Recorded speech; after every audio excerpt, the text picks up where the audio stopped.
رب ارحمهما كما ربياني صغيرا। এটা পরে একটু দোয়া করো, তোমার চোখের পানি গড়ায়া পড়বে, নাকের ডগায় আসার আগে মা বাপরে আল্লাহ মাফ করে দিবে। এটা একজন সন্তান হিসেবে মা বাবার জন্য বড় দরকার।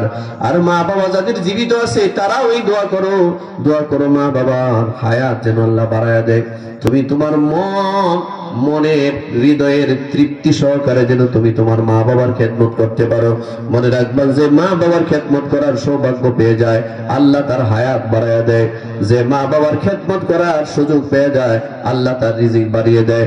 মা বাবার খেদমত করার সুযোগ যে পেয়ে যায় আল্লাহ তার মর্যাদা বাড়িয়ে দেয়। মা বাবার খেদমত করার সুযোগ যে পেয়ে যায় আল্লাহ জান্নাতে যাওয়াটা তার জন্য সহজ করে দেয়। জান বাঁচানি ফরজ না। আপনার আশপাশে যত মানুষ আছে সবারই নিয়ে বাঁচবেন, মরলে সবারই নিয়ে বসবে, মরবেন। আপনার প্রতিবেশী না খায়া মরে যাবে, আপনি বলবেন জান বাঁচানি ফরজ। এটা শয়তানি কথা। এটা আপনার প্রতিবেশী, আপনার গ্রামের একটা মানুষ চিকিৎসার অভাবে মারা যাবে আর আপনি অট্টালিকায় বাস করবেন, বলবেন জান বাঁচানি ফরজ। এটা শয়তানি কথা। সবাই মিলে এই লোকটা চিকিৎসা করতে হবে, ঠিক কিনা যারা বলেন। এটা হোক খ্রিস্টান, হোক হিন্দু, হোক বৌদ্ধ, মানুষ তো মানুষ হিসেবে তার চিকিৎসা করা, তার পাশে দাঁড়ানো, এটা হলো মানবতা, এটা হলো আদর, এটা হলো ইহসান। নবীজি খুব কান্না করলেন, মার কথা মনে করে খুব কাঁদলেন।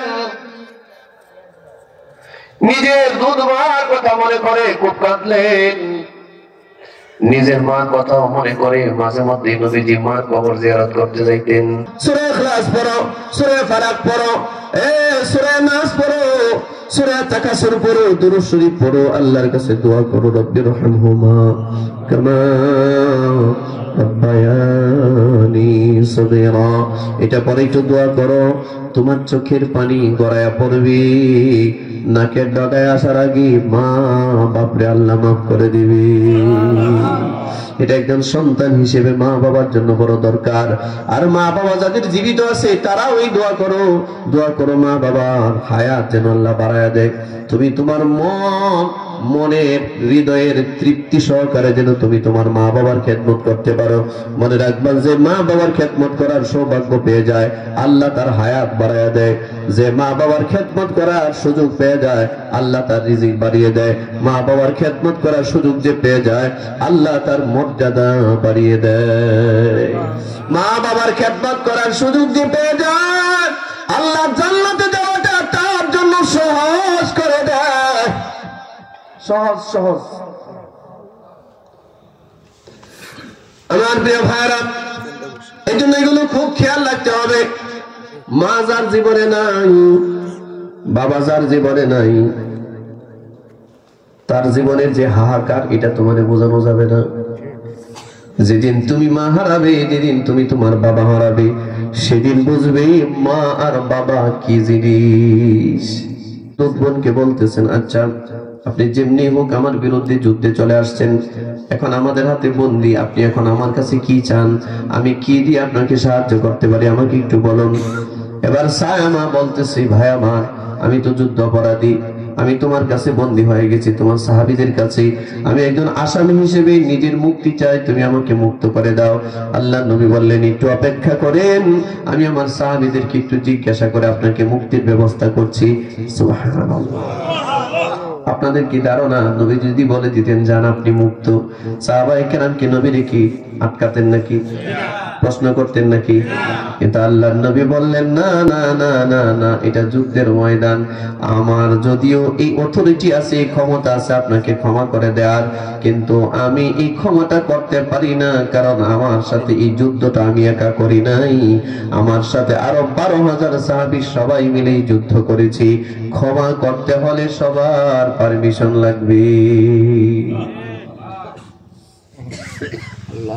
ন্যায় বিচার কাকে বলে? ন্যায় পরায়ণতা কাকে বলে? এই জন্য বলে he was the leader of the war, he was the matter, not only on his birth of এলাদিস। মুহাম্মদ সাল্লাল্লাহু আলাইহি ওয়াসাল্লাম এমন একজন লিডার, এমন একজন মেটার, এমন একজন পার্সোনালিটি, এমন একজন ব্যক্তিত্ব, সর্বযুগের সর্বকালের সর্বশ্রেষ্ঠ মহামানব মুহাম্মদুর রাসূলুল্লাহ সাল্লাল্লাহু আলাইহি ওয়াসাল্লাম। ইনসাফের মূর্ত প্রতীক। নবীজি বললেন, আমি ইচ্ছা করলে একাই ক্ষমা করতে পারি, আমার সাহাবীরা আমাকে প্রশ্ন করবে না, কিন্তু তারপরেও সবাই জিজ্ঞাসা করব, এটা হলো ইনসাফ, এটা হলো ন্যায়পরায়ণতা, এটা হলো আদল। একক সিদ্ধান্তে যারা দেশ চালায় এরা হয় স্বৈরাচার।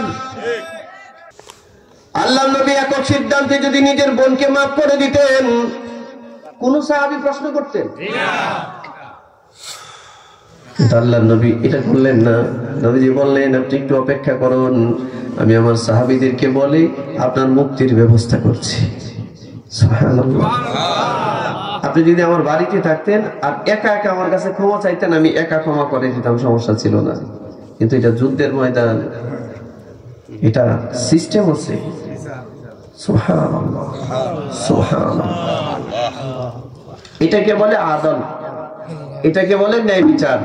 এজন্য আল্লাহ বলছেন, ইন্নাল্লাহা ইয়া'মুরু বিল আদলি ওয়াল ইহসান ওয়া ইতা'i যিল কুরবা।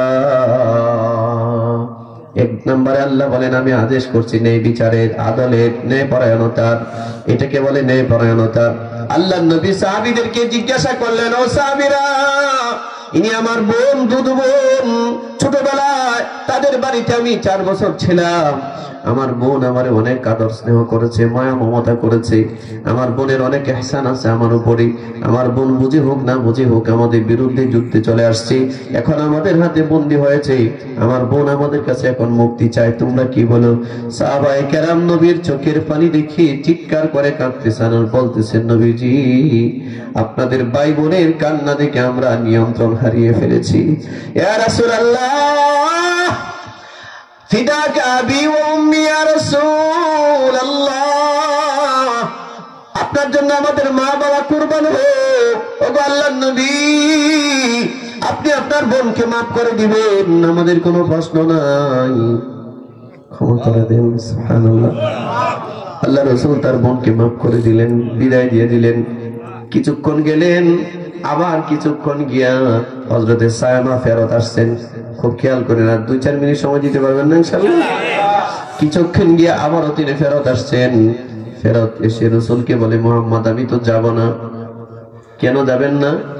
বলে, ভাই, আমার কাছে মনে হচ্ছে আমি যদি একা একা তায়েফে ফেরত যাই, তায়েফের মানুষ আমাকে ধিক্কার দিবে, আমাকে ছিছি করবে, আমার আত্মমর্যাদায় আঘাত আসবে। তায়েফের মানুষ বলবে, মুহাম্মাদের সাথে তোমার একটা আত্মীয়তার বন্ধন ছিল বিধায় তুমি তোমার জীবন বাঁচিয়ে চলে আসছো, অথচ 6000 যুদ্ধবন্দীকে সেখানে রেখে আসছো। মুহাম্মদ, আমি একা যেতে পারবো না, যদি আমাকে তোমার মুক্ত করতে হয়, আমার সম্মানে যত যুদ্ধবন্দী আছে সবাইকে ক্ষমা করে দিতে হবে। আর যদি ক্ষমা করতে নাই পারো, আমাকেও রেখে দাও, আমি আর যাবো না।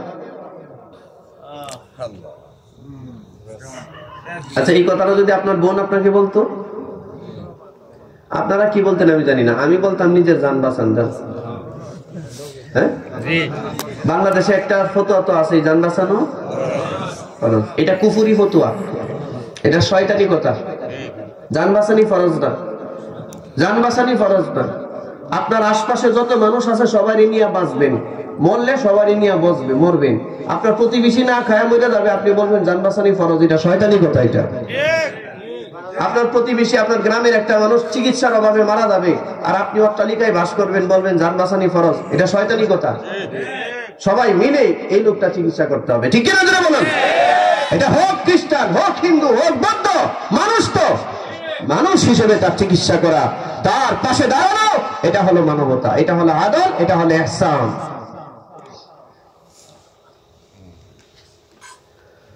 সম্মানিত ভাইয়েরা আমার, আল্লাহ রাসূল সাল্লাল্লাহু আলাইহি ওয়াসাল্লাম মুস্কি হাসি দিলেন, একটু বিরক্ত হইলেন না। মানুষের একটা বডি ল্যাঙ্গুয়েজ আছে না, এই ল্যাঙ্গুয়েজটাও বিরক্তিকর করলেন না। নবীজি একটা মুস্কি হাসি দিলেন। শোনেন, মুস্কি হাসি দিয়া কথা বলাটাও কিন্তু ইবাদত। আর আমাদের সমাজে কিছু মুসল্লি আছে মা গো মা মসজিদে, এবং আমাদের সমাজের কিছু লোকই আছে সে এমন একটা বাপসাপ নিয়ে থাকে, শয়তান, মানে কোন কুকুর বিড়াল দেখলেও তার সাথে দেখা করতে চায় না। তোর বাপ নিয়ে তুই থাক, ঠিক না? কেন এত বাপ কেন ভাই? তোমার ভিতরে এত বাপ কেন? তোমার পেটে তো ময়লা, তোমার পেটে তো ময়লা ময়লা। প্রতিটা মানুষের পেটে কি ময়লা আছে না? এত বাপ কিসের তোমার? এই ময়লা সামনে আসলে তো মানুষ উঠে চলে যাবে। তোমার তো কোনো ক্ষমতা নাই, তুমি দাঁড়াইলে বসার ক্ষমতা নাই, তুমি মরে যেতে পারো, মরে গেলে এখন মানুষ সবাই মিলে তোমাকে দাফন করবে। এত অহংকার কিসের তোমার মধ্যে? কয়েকটা টাকার মালিক হয়ে গেছো? তুমি কারণের থেকে বেশি টাকার মালিক হও নাই, তুমি সাদ্দাতের থেকে বেশি টাকার মালিক হও নাই। আল্লাহ রাসূল সাল্লাল্লাহু আলাইহি ওয়াসাল্লাম দ্বিতীয়বার মুস্কি হাসলেন, মুস্কি হাসে নিজের বোনকে বলেন, বোন আর একটু সময় দাঁড়ান। আমি আবার একটা আমার সাহাবীদেরকে জিজ্ঞাসা করি, নবী সব সাহাবীদেরকে জিজ্ঞাসা করলেন, আমার বোন কি কথা বলতেছে? আমার বোন বলতেছে, যদি আমার বোনকে আমি ক্ষমা না করি, যদি আমার বোনের সম্মানের কারণে বাকি যুদ্ধাপরাধীদেরকে ক্ষমা না করি, আমার বোন নাকি যাবে না। আর না হয় আমার বোন একা গেলে তায়েফের মানুষ তাকে ধিক্কার দিবে, তায়েফের মানুষ তাকে চিচি করবে, এই জন্য আমার বোন একা যেতে চাচ্ছে না। আমার বোন তার সম্মান বাঁচাবার জন্য 6000 যুদ্ধবন্দীর মুক্তি চায়। তোমরা কি বলো? সাহাবায়ে কেরাম উত্তর দিয়া বলেন, ও আল্লাহর নবী, 6000 যুদ্ধবন্দী কেন? আপনার বোনের সম্মান মানে আপনার সম্মান, আপনার বোনের মর্যাদা মানে আপনার মর্যাদা, আপনার বোনের মর্যাদা রক্ষা করার জন্য শুধুমাত্র 6000 যুদ্ধবন্দী কেন? যত গনিমতের মাল আসছে সব সহ ফেরত দিয়া দেন, আমাদের কোনো বক্তব্য নেই। আল্লাহ রাসূল বললেন, যাও 6000 যুদ্ধবন্দী নিয়ে আসো। সবাইকে আনা হলো। নবীজি নসিহত করে বললেন, তোমাদেরকে আমার বোনের ইজ্জত রক্ষা করার জন্য মুক্ত করে দিলাম।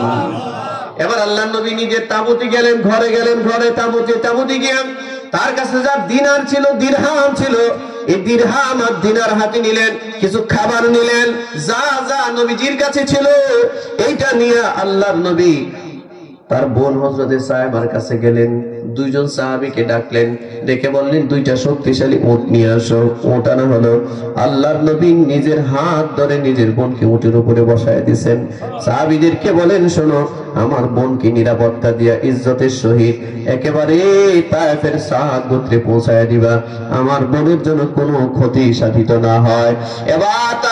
এবার উটের উপরে উঠায় আল্লাহর নবী কিছু দিনার, কিছু দিরহাম, নিজের কিছু খাবার সব নিজের বোনকে দিয়ে দিলেন। বোনকে দিয়া বলছেন, বোন আমার, আমি একজন ভাই হিসেবে আপনার জন্য যা যা করার দরকার আমি করতে পারলাম না, কিন্তু আমার স্বার্থের ভিতরে যা যা ছিল আমি সব করেছি। আমার কাছে যা ছিল আমি আপনাকে সব হাদিয়া দিয়েছি। আপনি আমার প্রতি কোনো অভিযোগ অনুযোগ রাখেন না, আপনি আমার উপরে নাখুশ হয়েন না, আমার উপরে সন্তুষ্ট থাকেন। এই কথা বলে নবীজি তার বোনকে বিদায় জানিয়েছেন। নবী তার যুদ্ধের ময়দানে বোনের পরিচয় পাওয়ার পর শত্রুতা ভুলে গেছেন। নবী তাকে মাফ করেছেন, তার সম্মানে 6000 যুদ্ধবন্দী মাফ করেছেন। আল্লাহর রাসূল নিজের কাছ থেকে হাদিয়া তোহফা দিয়া বোনকে বিদায় করেছেন। আর আমরা যারা মুসলমান, বোনকে হাদিয়া দেওয়া তো দূরের কথা, বোনের ন্যায্য অধিকার আমরা মেরে দেই। হাদিয়া তো দূরের কথা, ন্যায্য পাওনাটা মেরে দিয়েছি। তো আপনি কিসের আশিকের রাসূল? আপনি কিসের আশিকের রাসূল? আপনি এই চেহারা নবীরে দেখাইতে পারবেন? এই চেহারা নবীকে দেখাতে পারবেন না। আল্লাহ আমল করার তৌফিক দিক।